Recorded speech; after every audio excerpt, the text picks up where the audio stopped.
I've never seen a diamond in the flesh. Sir, start na. Sige.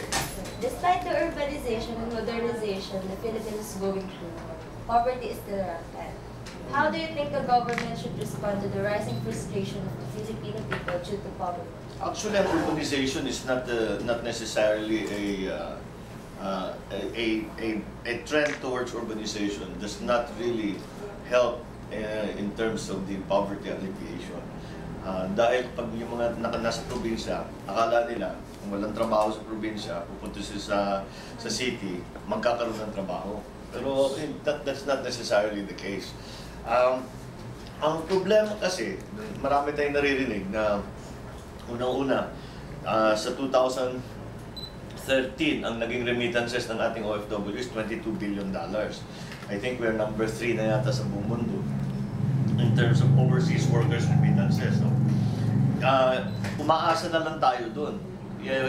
Ang problema, I think, is that, and then we hear also about the continuing growth, na napakataas ng growth rate natin. But the poverty levels continue to increase, the unemployment levels continue to increase. They are connected. Kung walang trabaho, walang pera, walang pambili ng pagkain, walang pambili ng shelter, clothes, education, etc. So, para sa akin, ang pagkukulang ng ating mga polisiya ay yung sa infrastructure development.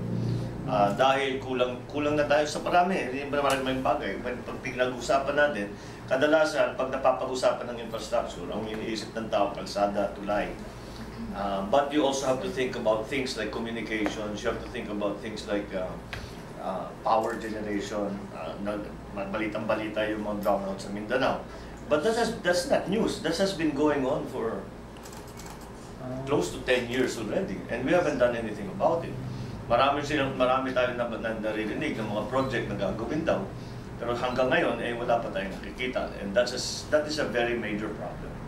The other, bukod sa infrastructure development, we also have to look into foreign direct investment. Dapat aakitin natin yung ating mga kaibigan na foreign investor na gustong pumasok sa Pilipinas.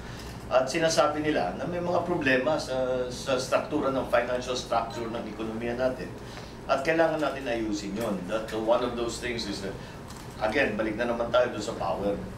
Dahil kailangan yung power na sabi na masyadong mahal, masyadong unreliable. Hindi po pwede yung para sa malalaking planta, yung masyadong mataas ang power, masyadong at saka nagkaka-brown out. Kasi kung gano'n na sitwasyon sa Pilipinas, doon na lang kami sa Thailand, doon na lang kami sa Korea, doon na lang kami sa Indonesia, imbis na dito sa Pilipinas. Kaya nawawala sa atin yung foreign direct investment na yun. At yung foreign direct investment, ang pinag-uusapan dito, hindi lamang yung mga speculative investment. Dahil mataas yung stock market, papasok sila ng pera, pag medyo mag-dip ng konti, profit taking sila, lalabas tuloy yung pera. That doesn't really help the economy. What needs to be yung capital investment, nagtatayo ng planta, nag-i-invest sa call center, nag-i-invest sa bagong industriya. Yun ang mga dapat natin na i-encourage. Yun ang ating pagkukulang. So those are the things that I think, very simple, foreign direct investment, we have to make the Philippine economy and financial system attractive to foreign investors, for capital investments. Number 2, para naman sa ating mga local na businesses, both big and small, kailangan yung infrastructure development. Isa sa malaking kakulangan in terms of infrastructure development, we always talk again about roads and bridges. We don't talk about telecom. We don't talk about the internet. We are so not connected. Korea is the most connected country in the world. Why don't we do the same as them? Why can we not do the same? And it's becoming more and more important because I think as of 4 or 5 years ago, there was more business conducted on the internet than on face-to-face. So, ganun na ka-importante ang internet. And in terms of well, in terms of the other social issues of the internet, it's very important that yung connectivity natin and the bandwidth that's available to people is improved. So malaking bagay yun. So those are the things that we have to be talking about: infrastructure development and changing or making our financial system more attractive to investors. Next. Okay. Sir, have you proposed any bill that will respond to these problems? Well, it's not legislation, hindi legislation ang magbabago niyan. It has to be government policy. Government policy has to change. The government has to start looking into big programs that are directed at these problems, the problems of infrastructure. Our infrastructure development, the increases have been very, very small. We hear, marami tayong naririnig sa gobyerno, marami silang pera, marami silang koleksyon. Pero hindi nila nagagamit para magtayo ng mga bagong infrastructure, yung ating production ng electricity, same thing. And then, the policy towards the financial institutions, so that, again, balik na naman tayo doon sa the foreign direct payment. It's a question of policy, not legislation. Sir, what are your future plans for a better Philippines? Well, we just continue the work that we are doing. We have to, I think, try to return to the idea that we are building a nation. That we are, yung nation building, lagi natin naririnig noon yan, ngayon hindi na natin naririnig. But there are certain components that are necessary so that the economy, the economic system, the political system, the social system will progress. And those components have to be slowly put into place. Well, more quickly rather than slowly. But those elements have to be put into place. So that is the work that we have, again, before us. There are structural changes that need to be examined and implemented. There are changes in policy, like we just spoke about, that need to be undergone. And those are the things that we are pushing for. At least as a senator, these are the things this is the direction that I think will be the most advantageous for the Philippines. So, who are the people that are responsible for making those government policies? I'm sorry? Who are the people that are responsible for making those government The executive. The executive. The president and his alter egos, and the departments, etc., etc. All the agencies of the executive create those policies. Sila nagde-decide. Sa agrikultura, ito yung gagawin natin. Sa trade, ito yung gagawin natin. Sa foreign policy, ito yung gagawin natin. So the different sectors are decided. Siyempre magre-recommenda yung mga department secretary sa Pangulo, at yung Pangulo magsasabi, okay, ito maganda ito dito tayo gagawa, ito yung plano. So we need to have a vision of where we are trying to be. We would like to be in 5, in 10, in 15 years. And we have to map out a plan to get to that place that we want to be in that time frame. Dahil marami naman masyadong nahihirapan, at yun naman ang aming trabaho, tulungan yung mga naghihirap. Sir, other than poverty, there are other challenges faced by the government. This includes the pork barrel scam. What can you say about the PDAF, and do you think it should be abolished? It has been abolished. Sir. It has been abolished. The PDAF was ruled unconstitutional by the Supreme Court. Yes, sir. So there is no such thing as a PDAF. Ang pork barrel, hindi mo, alam niyo yan, politika yan eh. Pagka, siyempre, yung mga kasama mo sa politika, tutulungan mo para mas matibay ang kanilang sitwasyon dun sa ano. So, pag ano dyan, may maganda kang project, may magandang programa, dun mo dadalhin. Ang ginawa ng PDAF ay sinasabi na imbis na mamimili ng mga on a political basis, kailangan lahat pare-pareho. Kaya ang naging naman, which is not a bad idea. But the problem are the abuses. The concept is not problematic. Para sa akin, there's a legal there is a legal, there's a decided case. So according to the Supreme Court, it's unconstitutional. That's their opinion. But I don't think that's where the problem lies. The problem lies in the abuses that were very simple lang. Gagawa ng 100 peso na project, may kickback na 20 piso. Illegal yun eh. So that's not a problem. That's a problem of the implementation. That's a problem of the checks and balances, and that's something that I think we're slowly dealing with. That is why, although sinasabi nila wala ng PDAF, meron pa rin allocation. Yes, sir. Meron pa rin allocation. Kaya iba sa amin, isa na ako doon, hindi ko na tinanggap yung allocation para wala nang question.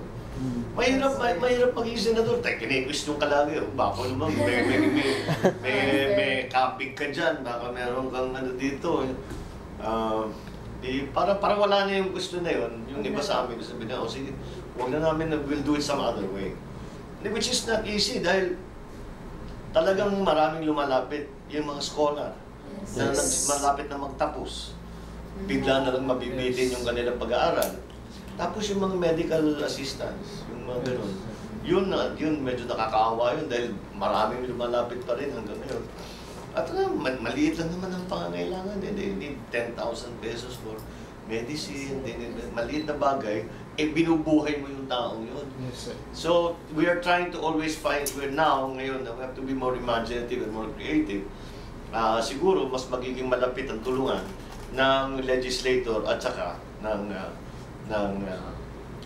iba't ibang department. Dahil ang trabaho naman ng senador, hindi lamang yung magsulat ng batas, mag-attend ng session.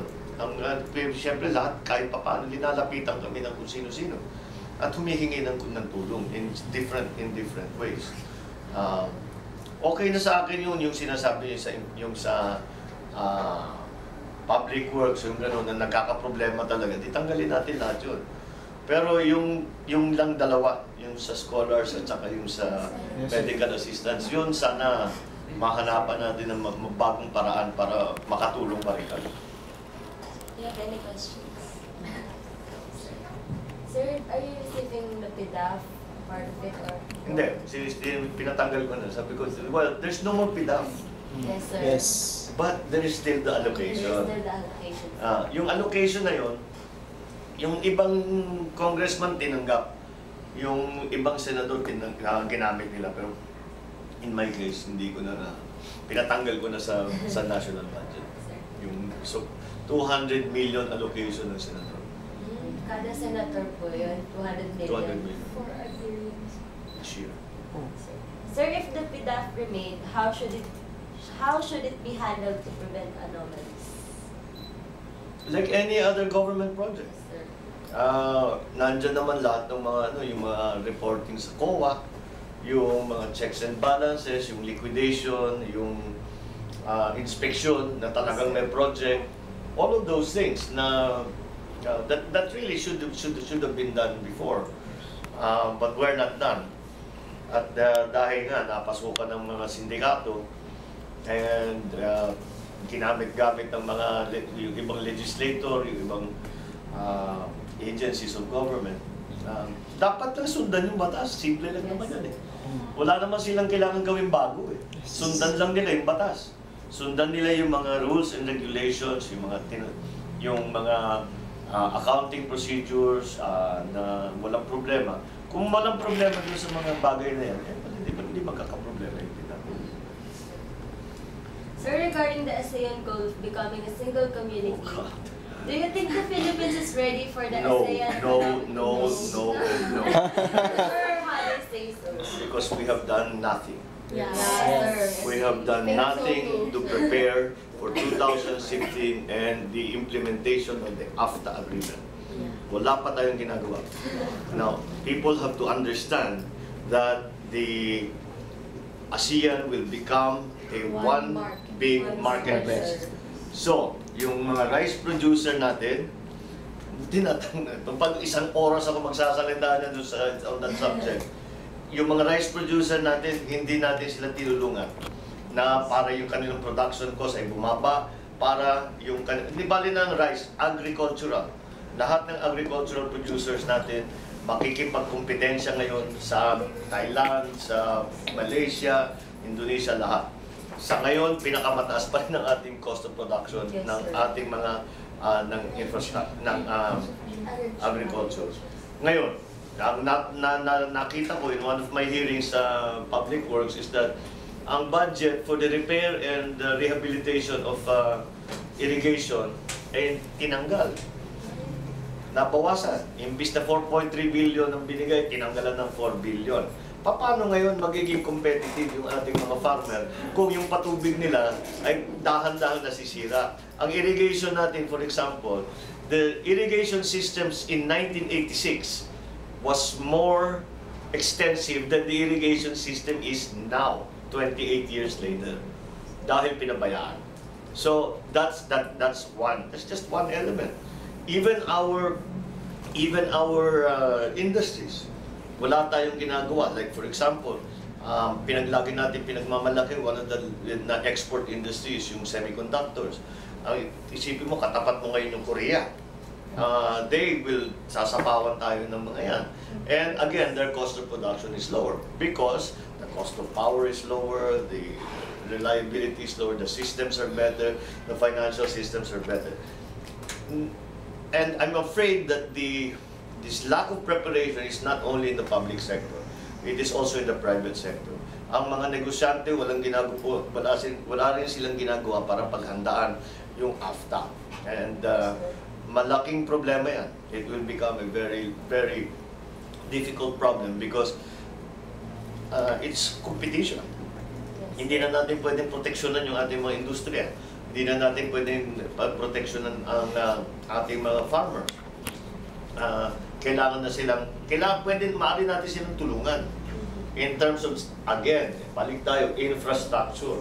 Bigyan natin sila ng magandang infrastruktura para yung cost nila bumaba, para yung efficiency nila tumaas, and that way, we will be able to compete. It's what the other countries in ASEAN have been doing for the last 10-15 years. We're playing catch-up. And I'm afraid, as of now, as of today, nag-uusap tayo, I do not know of one thing that the government has done to prepare ourselves for AFTA. So sir, paano pag sumama na yung Pilipinas sa 2015? Ano pong mangyayari? Yun na nga. Ang ASEAN magiging one big marketplace. So tutuloy po yung Yung- Philippines. Yung Philippines. ano tutuloy? Mandatory po ba rin? Ano? Mandatory. Signatory tayo. Yeah. Agreement. Ano? Yan na. Unless may gawin tayo between now and then, Yes. yung mga produkto ng ibang bansa, ang papasok dito, yan ang mabibili ng mga alam niyo naman, pag pupunta sa palengke ang nagsha-shopping sa grocery, tinitingnan hindi lamang yung quality, pero yung presyo. Yes. At saka hindi kahit mahina yung quality, kung mababa ang presyo, ganun talaga eh. That's the way it works. So, kung ang problema, ang mga produkto na galing sa ibang bansa, mas magandang quality at mas mababang presyo, ay patay tayo. Yan ang mangyayari. Unless we do something and soon. Wala akong problema. Sir, do you think a charter change is needed to fit this economic integration? I think so. There are several elements in the constitution that really have to be re-examined because simply that the conditions have changed. Isa na lang dun yung globalization. When the present constitution was written, globalization was only a concept. Ngayon hindi na. Internet has a big part to have played in the globalization of our economies. And the issue of trade is something that has become very, very important. That's why foreign policy is important. And maybe kaya yung kahit itong mga belligerent attitude na ginagawa natin tungkol sa iba't ibang bansa, dapat siguro pag-isip-isipan natin yan dahil we need to trade. The Philippines has no product. Dati sugar, pero ngayon hindi na. Wala tayong produkto. Yes. Dati copper. Pero hindi na tayo ang nagbibigay ng presyo dahil napakalaki natin sa world market. We have no product that is so dominant in any market that we are price givers. We are what they call price takers. And that's why we have to trade. Dahil hindi naman natin pwedeng cornerin yung isang market, tapos lahat parang oil. Halimbawa, yung oil, kung tayo kasama tayo sa OPEC, tayo nagdidikta ng presyo ng langis. Pero wala tayong ganun eh. So, we have to be, so trade is still going to be key. Sir, dati po ba nung panahon po ni Ferdinand Marcos ay export tayo ng sugar? Yun ang pinakamalaking dollar earner natin. Asukal. Ang kompetensya natin, Cuba. Yes, sir. Pero Cuba was always the price giver in terms of the world sugar market. Although marami tayong maraming lumaki ang industriya ng asukal nung panahon na yon. The problem is that we are eating less and less sugar in the world. Dahil health reasons or whatever it is. So then the market has opened up also. So again, competition has become more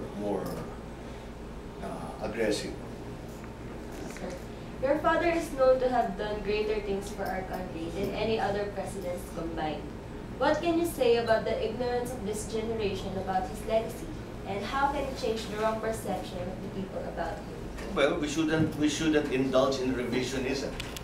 Na binabago natin yung kasaysayan ng ating bansa. At we should just deal with facts rather than propaganda. Now, you're saying that what do we do about the ignorance of this generation? Yes. I will have to say that this generation recognizes propaganda for what it is. Yes. The very fact na tinatanong mo sa akin yan, ibig sabihin, na nakikita niyo, propaganda yan eh, hindi naman lahat yan totoo. Pang-politika din yan eh. So, kasama sa politika yan. So, and there's that very famous phrase that the victor writes the history. And that's what has happened. The political victors, the government, my father's government fell in 1986. Those who took his place are rewriting the history to suit their political agenda. So, the history of the Philippines in the period of the 70s, of the 80s, 90s, 2000 plus will be written not by political operators or politicians. It will be written by historians who will study the facts and the figures. What we, in my family, what we are continuing to do is to put together and collate all of those facts and figures so that when the time comes for the examination of what actually happened, then those facts and figures will be available for people to assess objectively. Yes, sir. Sir, we all know that the media is limiting the facts behind the good administration of your father. What else can you add? Well, it's to their purpose. Ganun, as I said, it's propaganda. But alam nyo, dito especially in political life, there are no secrets. Yes, Hindi mo pwedeng itago yung katotohanan. It's just a question of how long it takes for those truths to come out. Will it take 1 day to come out, 1 week? In our case, how many years will it take to come out? But dahan-dahan talaga lumalabas. At nakikita natin, again, when you looked at facts and figures, not embellished by any political agenda, by any propaganda to serve a political agenda. When you look at the facts and figures, then people can assess for themselves what was good, what was not great, what was bad, what can be changed, what was good before is not good anymore now. But you have to have a realistic, factual, objective basis for making those assessments. Hindi pwede yung haka-haka lang, yung kwento ni ganito. Pero may interest yung mga yan eh. Yung walang interest, yung professor sa UP na walang ka-interest, kundi talaga yun lang, mga professor ninyo gusto lang pag-aralan, ano ba talagang nangyari dito? Ano bang pwedeng ma-improve? Ano bang pagkakamali? Ano bang hindi na dapat ulitin? Ano yung dapat ulitin dahil maganda? hanggat magawa natin yun, hindi tayo aasenso dahil pinagbabasihan natin, hindi pala tama eh. So, kailangan tama ang pagbabasihan ng mga desisyon natin. Sir, are there any events during the martial law that the people didn't know? Like what? Ano ang iniisip nyo? Wala naman. I mean, everything was... maybe people don't understand how close we came to losing parts of the Philippines in the late 70s. The secessionist movement in Mindanao was grave. Malubha ang sitwasyon.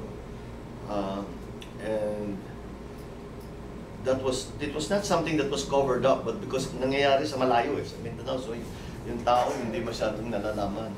But it was a very, very difficult situation. That's why we entered into the Tripoli Agreement with Libya. Dahil sila ang nagsusponsor ng secessionist movement sa Mindanao.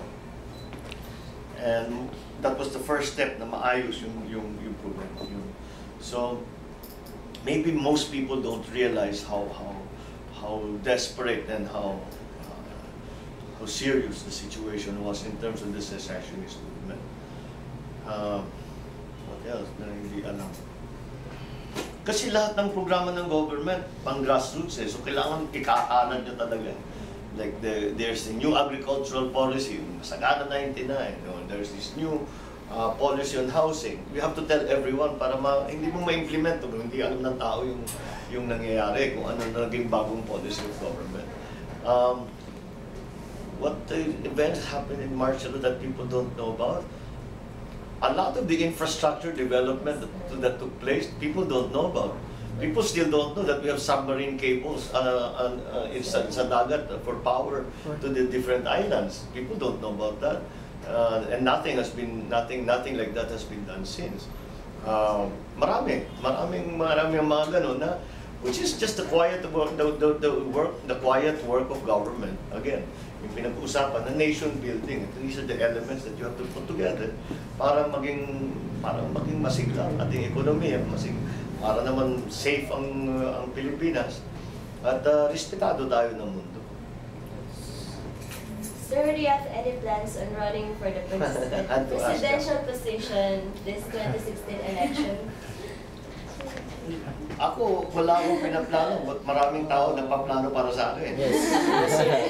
Kaya lagi natatanong lagi ang natatanong tungkol dyan. I think ang sagot ko dyan, for example, lahat naman siguro, like kahit sino, gustong umasenso dun sa kanyang, want to be successful in their career, in their line of work, etc. If for a politician, the most successful you can be is to be president. Yes. So every mayor, every governor, every even barangay captain, iniisip mo, maganda siguro maging presidente. So there's always that element. But in terms of practical considerations, lagi ko nga sinasabi, paalala sa inyo, noong August of 2009, Senator Aquino was not a candidate. By May of 2010, he was the president. Ganun kabilis umikot ang politika dito sa Pilipinas. Kaya kailangan natin pag-aralan ng gusto kung ano ba. I mean, my default setting ko is run for the election sa Senado. So that's what I think about and work towards. Kung ang tanong ninyo, gumigising ako bawat sa umaga at iniisip ko paano gagawin ko para maging presidente, hindi ko ginagawa yun. Ginagawa ko maraming masyadong trabaho. And you cannot get distracted by these things. No? So the time will come for those decisions to be made. That it does not yet come. May ilang taon pa. Sir, I have added questions. Oh. Are you aware of the Facebook page that is titled as Bongbong Marcos Loyalist Official Page? Yeah. Of course, yeah, kasi nag-aano sila, they communicate also with us. Yeah, I know them. I've met one or two of those that put up the page and that contribute, and I thank them for their support. And kailangan kami naman dito sa public service, we need that kind of support to know that tama yung ginagawa namin at kung ano pa ang amin kailangan gawin, siguro sasabihin din naman sa amin. And it's important to have that, that's why the internet's important. You know, it's important to have that interaction without getting sued for libel and causing all kinds of other problems. Sir, what are your platforms for this year? For this year, ang tinatrabaho namin, well, although it's not limited by my committee chairmanships, I'm chairman of the local government committee and I'm also chairman of the public works. So that's why napag-usapan ko yung irrigation dahil tinutulak na that kind of infrastructure be developed. So tuloy-tuloy na yung public works natin na mas maayos ang pag-implement dahil maraming nag-aabuso din dyan eh. Maraming nagiging problema. Although I think the situation has improved. Sa local government, gusto kong patibayin ang local government because in terms of administrators, chief executives, some of the best talent I have seen was as my time as governor. Ang daming magagaling na governor.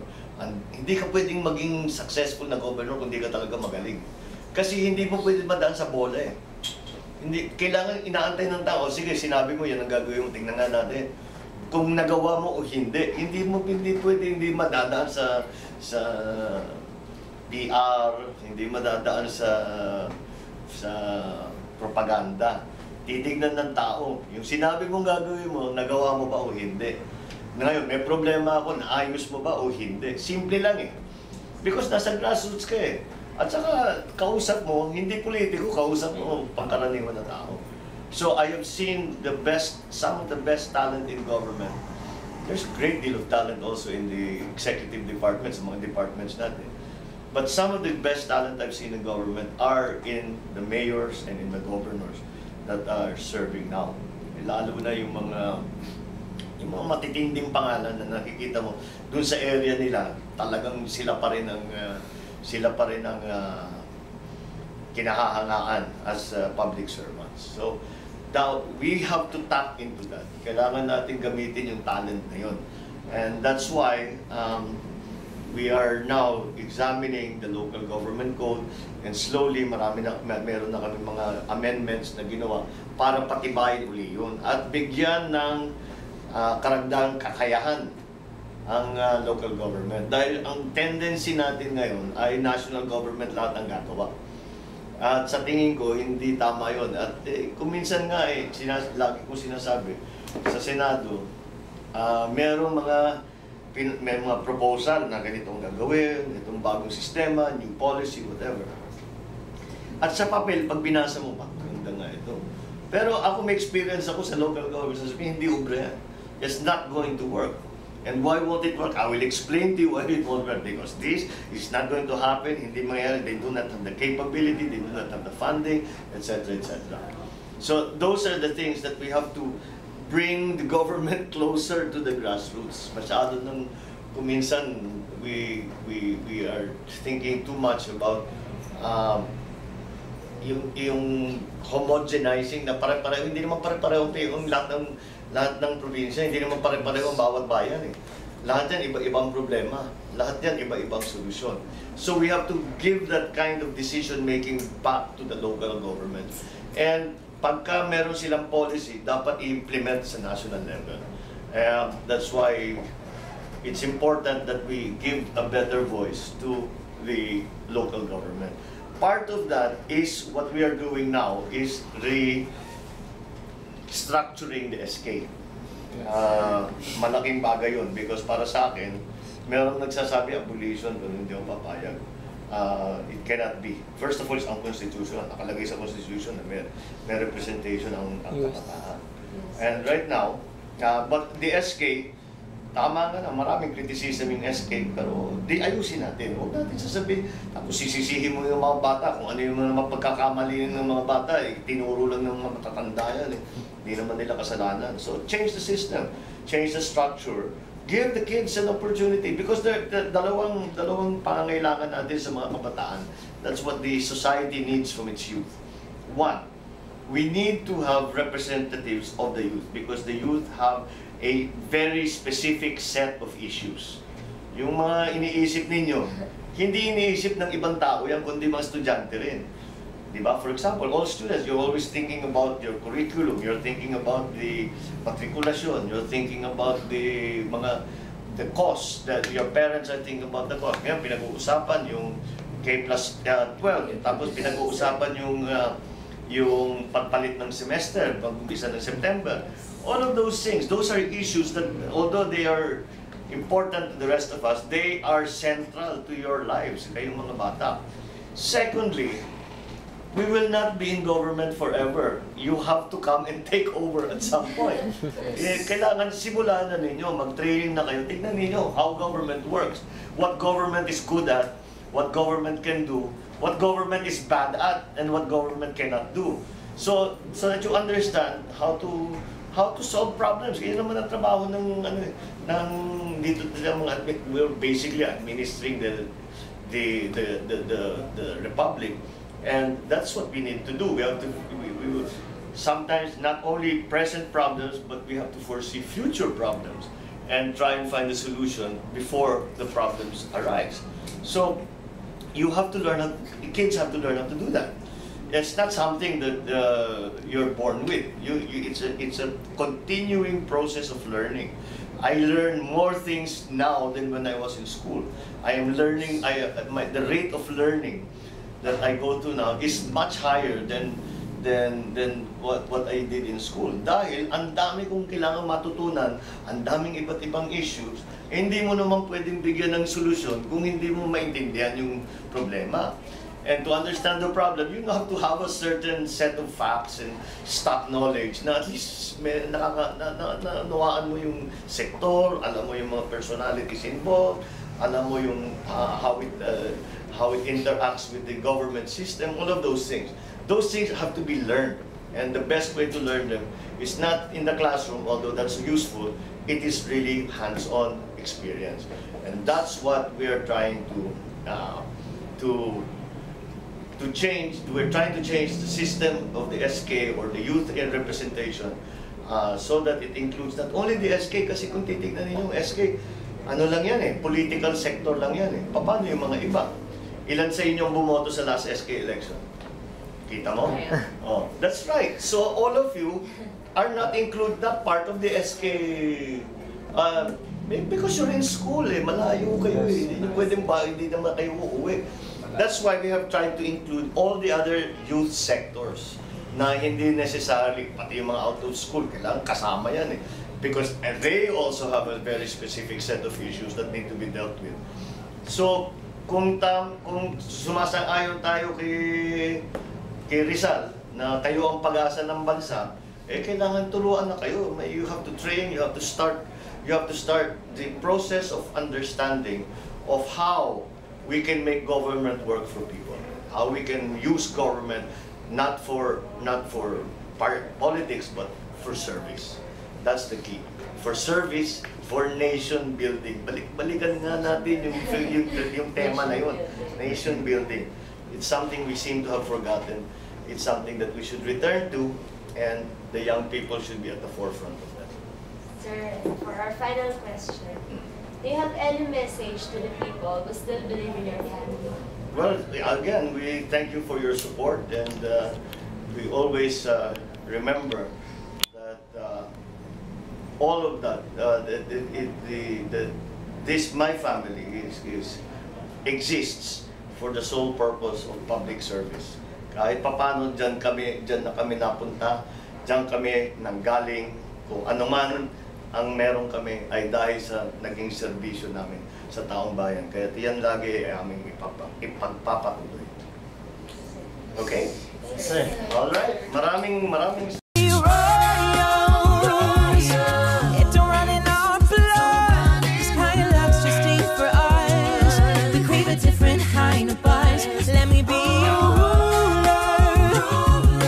You can call me Queen Bee, and baby I'll rule. I'll rule. Let me live that fantasy.